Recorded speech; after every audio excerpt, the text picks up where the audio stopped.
Guerreiro Ramos. A redução sociológica. Capítulo 6. Antecedentes filosóficos da redução sociológica.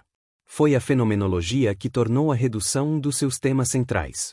Russell, na busca de um conhecimento de essências, procura levar o sujeito a uma experiência transcendental em que somente pode ocorrer o defrontar-se do eu puro com o objeto puro.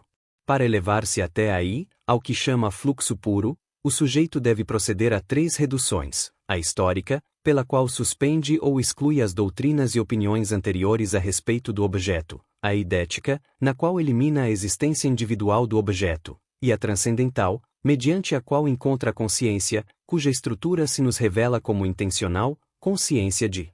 Isto é, como essencialmente referida ao objeto. Russell, no entanto, opera com a redução, epoché, em nível extremamente abstrato. Levando às últimas consequências ideias do próprio Russell, coube a Marty Heidegger mostrar, com particular realce, que a epoché implica o problema do mundo. O eu e os objetos estão na história e assim a vivência intencional que os liga, verifica-se no mundo. Para Heidegger, o sujeito jamais é um eu puro, transcendental. Ao contrário, é um ser no mundo. É impensável um eu que não seja constituído por uma íntima união com o mundo.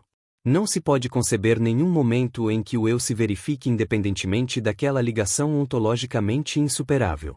Em qualquer momento de sua existência, o homem está no mundo, abre aspas, preocupado com suas tarefas, absorvido por seus interesses, fecha aspas, em familiaridade com o complexo de objetos que o circundam.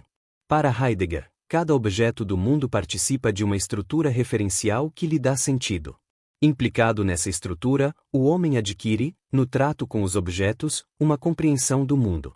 Esta, porém, é a teórica, pré-ontológica. Como alcançar a compreensão teórica? A resposta decisiva é a seguinte: pela suspensão das relações referenciais constitutivas dos objetos no mundo, pela desmundanização dos objetos. Eis como se pode entender a redução em Heidegger. Supõe a eliminação do ponto de vista cotidiano, consiste no Entieranken, na eliminação dos, abre aspas, limites que pertencem aos elementos constitutivos da vida cotidiana, fecha aspas. É esse tipo de eliminação que ocorre quando, por exemplo, consideramos um martelo, suspendendo o seu significado referencial, no caso a utilidade para martelar. Conduzimo-nos então diante dele como um eu teórico, reflexivo e não como um eu ingênuo ou pré-reflexivo submerso na cotidianidade. A redução sociológica se aproxima do que Heidegger chama de Entieranken sem confundir-se com esse procedimento. Pode-se mostrar a função e as implicações do produto cultural e os determinantes de que resulta. Um objeto cultural é constituído não só pelos seus elementos objetivos, mas também pela função que exerce no sistema de objetos de que faz parte. Esta observação, aliás, é ponto central da antropologia anglo-saxônica, especialmente do chamado funcionalismo. Para os funcionalistas, não se podem pensar os objetos da cultura sem relacioná-los com a função que exercem. Não tem sentido para o antropólogo, já notava Adolphe Bastien, reunir em mostruário objetos de culturas diferentes, pois cada um deles só pode ser compreendido no seu contexto. Um dos mais autorizados teóricos do funcionalismo, Radcliffe Brown, escreve, abre aspas, a vida social da comunidade define-a como o funcionamento de uma estrutura social. A função de uma atividade recorrente, como a punição de um crime ou uma cerimônia fúnebre, é o papel que representa na vida social como um todo, portanto, a contribuição que faz à manutenção da continuidade estrutural. Fecha aspas, citação de Radcliffe Brown. Mas é preciso observar que a antropologia anglo-americana, viciada pelo naturalismo em que se fundamenta, adota noção muito estreita de função, enquanto a induz de uma analogia entre sociedade e organismo. Para efeito de redução sociológica, a função dos objetos é entendida menos em termos de conotação material, isto é, enquanto contribuição ao equilíbrio global da comunidade, do que em termos de sentido, de acordo com a intencionalidade que possui numa estrutura referencial. Desde já se torna evidente que, no domínio de redução sociológica, há 2 acepções da palavra intencionalidade, estritamente ligadas, para as quais se deve estar sempre alerta. Numa acepção, usa-se a palavra para esclarecer que a consciência está sempre referida aos objetos. Russell, neste caso, fala sempre de intencionalidade. Na outra acepção, A palavra designa o conteúdo significativo ou referencial dos objetos no mundo, o para que. Para este segundo sentido, existe, no idioma alemão, o termo Absicht. Quando se tratar mais adiante, do conteúdo objetivo ou do intencional, voltar-se-á a focalizar esta dualidade de significações. Para Heidegger, o sentido de qualquer objeto só se revela a partir do momento em que se integra numa unidade de referências a que o filósofo chama Bedeutungsheit. Embora o radical da palavra seja o verbo bedeuten, significar, em Heidegger ela diz respeito às relações referenciais que remetem uns aos outros os existentes no mundo. Estamos aqui diante de novo sentido da palavra mundo. O mundo, e é o que pensa Heidegger, não é mais o que se tem admitido na tradição filosófica, um conjunto de coisas ou realidades subsistentes, um dado externo ao homem. No ensaio da origem da obra de arte, Heidegger escreve, abre aspas, o mundo é mais existente que as coisas perceptíveis, com as quais podemos contar, no meio das quais nós acreditamos em casa numa atmosfera da vida cotidiana. Mas o mundo não é, jamais, um objeto que se encontra diante de nós. É o que é, sempre não objetivo. Não sendo nem um objeto, nem uma coisa, não é, porém, um termo abstrato. O mundo é mais concreto que todo objeto concreto, porque é em realidade nele e a partir dele que tudo que aparece e tudo que é presente surge e se coordena. O mundo é o não objetivo do qual nós dependemos. Fecha aspas, fim da citação de Heidegger. Sem aceitar o idealismo de Husserl e Heidegger, nada impede de acolher a atitude metódica por eles perfilhada, a qual, em essência, se define por um propósito de análise radical dos objetos no mundo. Transpondo essa atitude para o âmbito da ciência social, pode-se afirmar que cada objeto implica a totalidade histórica em que se integra, portanto, é intransferível, na plenitude de todos os seus ingredientes circunstanciais. Pode-se, no entanto, suspender ou pôr entre parênteses as notas históricas adjetivas do produto cultural e apreender os seus determinantes, de tal modo que, em outro contexto, possam servir, subsidiariamente, e não como modelo, para nova elaboração. A redução sociológica se opõe à transplantação literal. A prática das transplantações literais, largamente realizada nos países de formação colonial como o Brasil, implica a concepção ingênua de que os produtos culturais produzem os mesmos efeitos em qualquer contexto. Desde que, porém, se forma, no espaço que deixa de ser colonial, a consciência crítica, pelo imperativo da realização de um projeto comunitário, de uma tarefa substitutiva no âmbito da cultura, já não mais se trata de importar os objetos culturais acabados e consumi-los tais quais, mas é preciso agora, pela compreensão e pelo domínio do processo de que resultaram, produzir outros objetos nas formas e com as funções adequadas às novas exigências históricas. Por isso a redução sociológica só ocorre e se faz necessária nos países que estão empenhados numa tarefa substitutiva, que é o mero detalhe a substituição de importações a que se referem os economistas. Neste estágio, é necessário produzir, de acordo com as imposições do meio, o que antes se importava, tanto as ideias quanto as coisas. Capítulo 7. Antecedentes sociológicos da redução sociológica. A ideia de redução se encontra em antecedentes próximos do que, atualmente, se chama de sociologia do conhecimento. Desde os materialistas franceses, Condillac, Helvetius e Holbach até de Stud de Tracy, criador da Science des Idées, que, ao ser sublinhada a origem social das ideias, se postulou que o seu significado essencial não é o que nos dá aparente ou diretamente, mas o indireto, isto é, aquele que se aprende quando se põe em suspensão os seus aspectos externos, referido, porém, ao contexto de que são parte.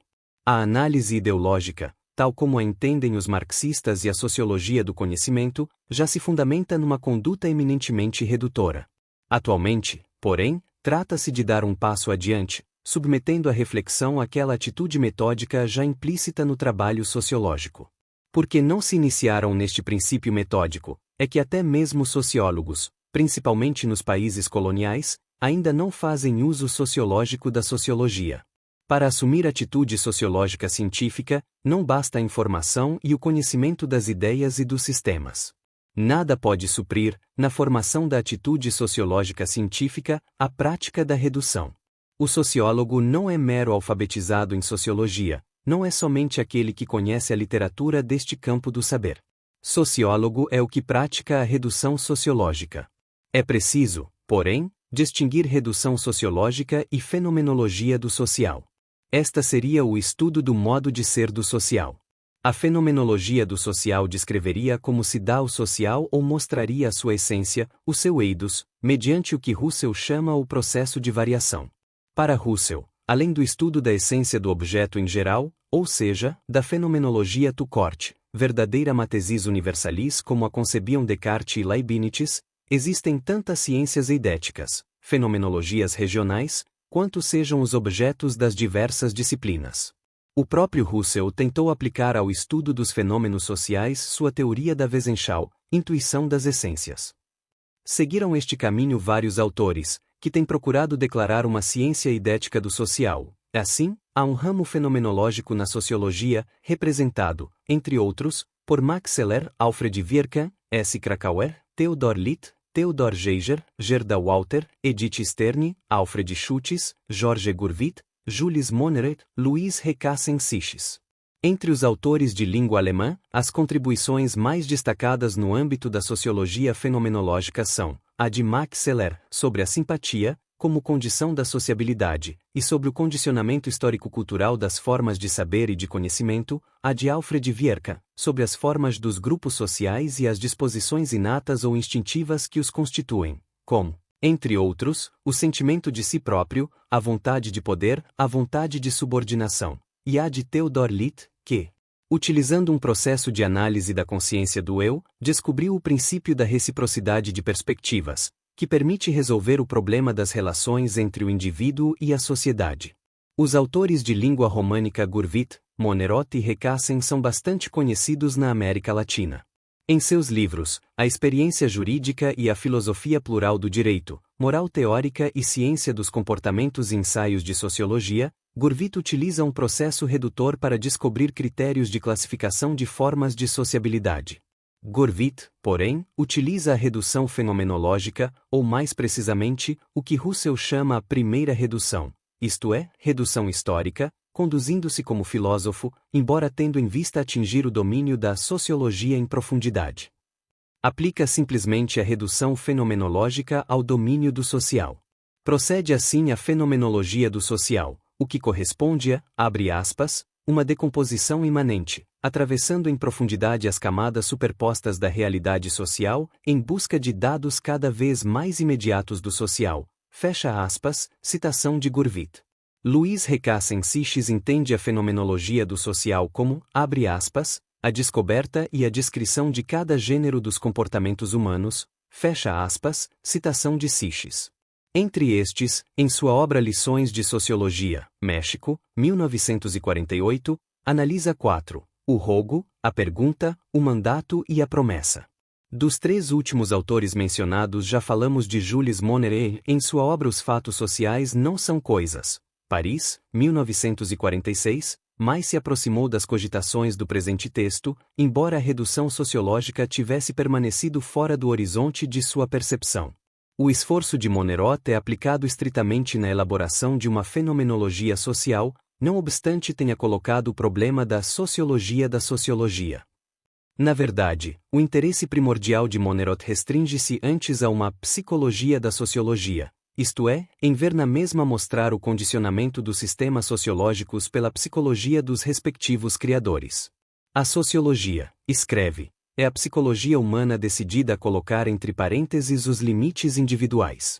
Ainda que, mediante a consideração dos fatores psicológicos individuais, tenha aquele autor, algumas vezes, focalizado o condicionamento histórico-social das ideias sociológicas, escapou-lhe o problema da atitude redutora como instrumento metodológico de fundação da sociologia nacional. A sua própria situação o impediu de vislumbrar essa possibilidade de aplicação da fenomenologia. Vivendo numa sociedade já fundada, a redução, para ele, seria mero expediente técnico destinado a permitir a discussão radical das doutrinas sociológicas, porém apenas em tese. A redução, tal como Monneret a entenderia, leva a um relativismo à outrance e somente poderia ser adotada por um amador em sociologia, como é o seu caso, o que, aliás, não implica nenhum desapreço. Para Monneroth, abre aspas, o que o sociólogo precisa é da possibilidade de passar de um ponto de vista a outro, fecha aspas, fim da citação de Monneroth, página 37. Ora, o relativismo é incompatível com situações nas quais o sociólogo pretende atribuir papel operante à teoria de que é criador. Neste caso, a teoria não pode deixar de ter algum conteúdo dogmático empiricamente justificado pelo fato mesmo de que a realidade a que se refere é dotada de sentido. Somente uma sociologia de cátedra ou, como diria Hegel, de professores, poderá adotar um relativismo sem limites. Afora estas restrições, muito há que se assimilar na contribuição do autor. É feliz, apesar de um tanto rebarbativo, o conceito de condição humana situada e datada, mediante o qual Monneroth contorna as sediças conotações do termo indivíduo. Para compreender o conceito é capital o seguinte enunciado, abre aspas, a visão depende dos valores. Só a condição humana situada e datada confere um sentido ao que vê. Ora, a condição humana situada e datada é aquilo que valoriza. Em toda visão manifesta-se a atividade valorizadora da condição humana.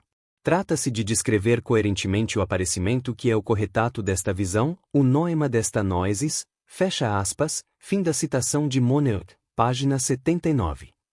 É precisamente a tomada de consciência, pelo sociólogo, de tais implicações da condição humana situada e datada que, segundo Monneroth, o tornaria apto a praticar a verdadeira sociologia, a sociologia compreensiva, que permite passar de um ponto de vista a outro. A redução sociológica, embora permeada pela influência do pensamento de Russell, é algo diverso de uma ciência idética do social. Funda-se numa atitude metódica interessada em descobrir as implicações referenciais, de natureza histórico-social, de toda sorte de produção intelectual e em referir sistematicamente essa produção ao contexto em que se verifica, para apreender exaustivamente o seu significado. Ilustração da redução sociológica são, por exemplo, os estudos de Karl Marx, reunidos em obra conhecida em francês com o nome de História das Doutrinas Econômicas, Histoire des Doctrines Économiques, na qual, pondo à mostra o condicionamento histórico das ideias econômicas, fundamenta uma atitude de restrição em face da pretensa universalidade da sua vigência. Os estudos marxistas, ou de inspiração marxista, sobre correntes de pensamento, doutrinas e ideias, fundamentam-se em geral num ponto de vista redutor. Recentemente, nos trabalhos de Georges Lukács e Lucien Goldman, pode-se verificar a prática da redução no estudo dos fatores sociais das doutrinas sociológicas.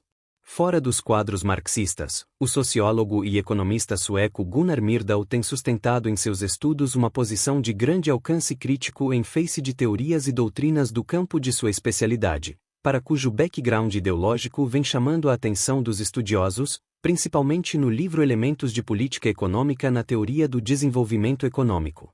The Political Element in the Development of the Economic Theory. Recentemente, em conferências proferidas no Cairo, denunciou a inadequação e realidade mundial contemporânea de teorias econômicas dominantes nos Estados Unidos e em países europeus. As ideias expostas por Myrdal em tal oportunidade estão, sem dúvida, decididamente muito próximas da redução sociológica. Tudo parece indicar, no autor, a convicção de que há sempre um resíduo ideológico nas ciências sociais, não se apresentando, para ele, a rigor, o problema de uma teoria econômica ideologicamente neutra. O que importa, para assegurar a qualidade científica da ciência econômica, é verificar se está ideologicamente ajustada à realidade. Exprime, na referida conferência, o desejo de contribuir para, abre aspas, o ajustamento ideológico das ciências sociais à nova situação política do mundo, fecha aspas. As reflexões de Myrdal assumem extrema importância pelas relevantes questões que focalizam. O autor não trata apenas em tese do condicionamento ideológico da atual literatura do desenvolvimento e do subdesenvolvimento. Reconhece haver uma tendência na teoria do comércio internacional, de generalizada aceitação dos países dominantes, para evitar o tratamento a fundo da desigualdade econômica internacional, em virtude do caráter embaraçoso do tema. Mais do que isto, acredita que os conselhos dados por especialistas e órgãos técnicos de países dominantes sobre a política comercial dos países periféricos, e mesmo as pressões que sobre eles exercem, são comumente racionalizados em termos de uma teoria do comércio internacional, baseada em hipóteses sem realidade. Pode-se verificar como está longe de ser um devaneio acadêmico o problema da redução no domínio das ciências sociais, quando, mediante um depoimento tão autorizado quanto o de Myrdal, somos alertados para as consequências práticas negativas da teoria econômica vigente nos países dominantes, pois o autor vê elementos ideológicos infiltrados na conduta de organizações internacionais como o GATT e o Fundo Monetário Internacional, que os levam a influenciar perniciosamente os governos das nações periféricas. Não por acaso Myrdal é um dos raros economistas capazes de submeter sua especialidade a uma reflexão radical. Como se sabe, é também sociólogo e proclama sem hesitação a impossibilidade de cientista social libertar-se inteiramente do que chama premissas de valor. Uma abre aspas. Ciência social desinteressada nunca existiu e por motivos lógicos não pode existir, fecha aspas, citação de Myrdal. E adverte que tal contingência não deve desesperar o especialista escrupuloso, mas induzi-lo a eleger uma premissa de valor, abre aspas, adequada e significativa em relação à sociedade em que vive, fecha aspas. O que mais adiante se chamará de a priori existencial do trabalho sociológico é ponto pacífico para Myrdal, que o afirma nos seguintes termos, abre aspas, creio que o nosso pensamento e também nossas observações, mesmo quando nos esforçamos em ter objetivos, são dominados, muito mais do que imaginamos, por certas ideias muito gerais ou padrões de pensamento. Essas ideias gerais são, de algum modo, carregadas de juízos de valor. Isso influencia nossos esforços intelectuais e tende a excluí-los de nossa atenção e do nosso senso crítico se não trabalhamos com explícitas premissas de valor. Tais ideias são parte de uma tradição poderosa e, assim, modelam todos os nossos instrumentos mentais, darão forma não somente às respostas, mas determinaram de modo mais fundamental as perguntas que formulamos e a maneira como as formulamos. Fecha aspas, citação de Myrdal. Todavia, na obra de Karl Mannheim que se encontram referências mais abundantes para a fundamentação teórica da redução sociológica. Embora não usasse a expressão, e não tivesse ocupado em refletir sobre as suas regras, Mannheim aplicou a redução sociológica no estudo de vários assuntos. É um dos raros sociólogos contemporâneos que tiveram a preocupação sistemática de incorporar as ideias filosóficas atuais à sociologia, sendo visível sua familiaridade com o pensamento fenomenológico e culturalista, ao qual se prende a redução sociológica. Inclui-se entre os poucos especialistas de sua época que submeteram as doutrinas sociológicas a uma reflexão radical, na apreensão de cujo sentido sempre as referia ao seu substrato histórico e cultural. Em um dos seus ensaios, aceitando a observação de Dilthey, segundo a qual, abre aspas, a visão de mundo, Weltanschauung, não é produto de pensamento, fecha aspas, Mannheim afirma que o teórico é manifestação daquela que fundamental entidade. A visão de mundo, Weltanschauung, é totalidade transcendente, a qual devem ser referidos os objetos para serem compreendidos. Cada objeto cultural objectification, é veículo de significação quanto ao seu modo de ser, por isso, não pode ser inteiramente compreendido nem como coisa nem como conteúdo psíquico. E, numa ilustração de seu pensamento, imaginando o ato de suposto amigo que dá uma esmola a um transeunte, comenta, abre aspas, é apenas num contexto social como o homem de esquina será um mendigo, e meu amigo, alguém que presta assistência, e o pedaço de metal em sua mão, uma esmola. Fecha aspas, citação de Mannheim. Somente situados na configuração referencial de que fazem parte, os acontecimentos e os objetos aparecem em seu adequado sentido. Ou como diz ainda Mannheim, abre aspas, um produto cultural não poderá ser compreendido em seu próprio e verdadeiro sentido se atentarmos simplesmente para a significação que veicula quando só o olhamos como é diretamente, em seu sentido objetivo. Devemos considerá-lo como portador de um sentido expressivo e documental, que queremos captá-lo exaustivamente. Fecha aspas. Citação de Mannheim, na obra de Mannheim, toda uma teoria, fragmentariamente expressa, da compreensão indireta da produção sociológica. Particularmente relevantes são os seus estudos sobre a sociologia norte-americana e alemã, nos quais caracteriza as singularidades dessas disciplinas como decorrência de particulares condições existenciais dos especialistas. Menciona-se o nome de Hans Freyer em último lugar porque a este autor se deve o esforço mais importante para a elaboração da redução sociológica. Ele está intimamente associado à sociologia da sociologia, na qual consiste, em essência, a redução sociológica. É fácil tarefa colher, em seus livros, passagens em que se revela o domínio do método, embora também a este autor não tenha ocorrido a expressão com que é aqui designada. Para fixar a contribuição de Freire, algumas observações suas são oportunas.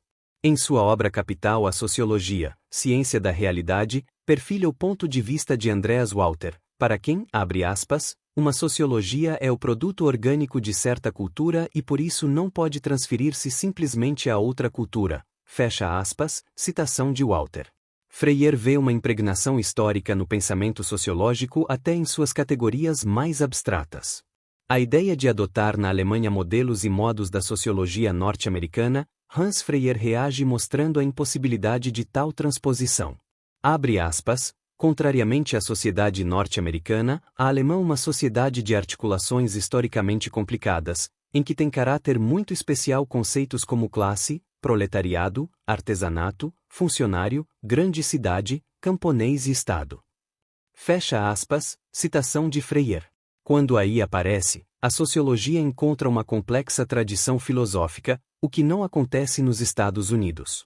Inclusive, acrescenta Freire, tem importância sociológica assinalar o fato de que os Estados Unidos são um país sem basalto e sem castelos vetustos. A razão da intransferibilidade literal dos procedimentos sociológicos é formulada por Freire nos seguintes termos, abre aspas, uma sociologia é a autoconsciência científica de uma realidade social. Além é determinada inseparavelmente por sua história quanto à situação de seus problemas e à forma interna de seu pensamento. Por estas razões, é impossível a nova sociologia, alemã, adotar sem maior exame, como norma para seu próprio desenvolvimento, modelos de construção e modos de redução que se formaram em outra parte e se acreditaram ali. Nada ganharia, e perderia em troca, se quisesse negar as condições de sua existência e intentasse resvalar para uma forma alheia. Fecha aspas, citação de Freire. São estes os antecedentes próximos da redução sociológica. Esta é indubitavelmente a essência do criticismo sociológico mais radical. Encontrando-se de modo implícito e fragmentário na obra desses pensadores, o passo que agora incumbe realizar é o de dar início à sua exposição sistemática. Considerando, porém, a situação ainda incipiente desta ideia, é em caráter exploratório que, a seguir, será formulado o que seria permitido chamar de leis da redução sociológica. Guerreiro Ramos, a redução sociológica.